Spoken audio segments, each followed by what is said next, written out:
Well, every once in a while, pure genius, Danny, comes from the text toy, and I thought a pretty good question today from the 253. You're right, Auburn. It's not just Pew Olive down in the 253. I'll give you a shout out too. But the question, a simple one, and I think a pretty good one.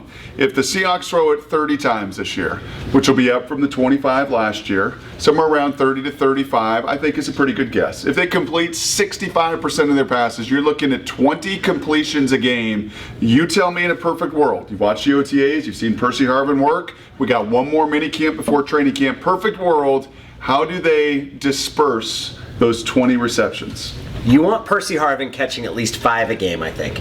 Look, he was the biggest move that this team has made, not in terms of importance, but in terms of just what they gave up. They gave up the draft picks, a first rounder this year, a third rounder next year. They gave up a ton of coin for him to be a top shelf wide receiver. For that to pay off, you have to give him opportunities. So I'm saying 5 to Percy Harvin. That's 80 catches. So the last 2 years, you've had Doug Baldwin lead the team, Sidney lead the team with just around 50. You're talking about 80 receptions from just one guy. And we are, and one of the reasons we're going to do that is Percy Harvin is not just going to be a downfield threat. He's going to be a guy you're going to look to get the ball close to the line of scrimmage. This is the way Minnesota used him so well in the first 8 games last season.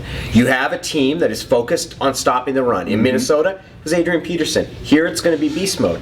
You get the ball to your fastest player on the football field, which I think Percy Harvin might be. Definitely your fastest offensive player in space. Let him work. So yeah, I'm going to stand by the 5. Well, I know this. I know that Darrell Bevel, and we've talked about this a bunch, is going to have a challenge to try to get everybody quality touches. But you're right, Danny. I think on that play sheet, they're going to have little plays. This is what typically happens with play callers. A little star by it.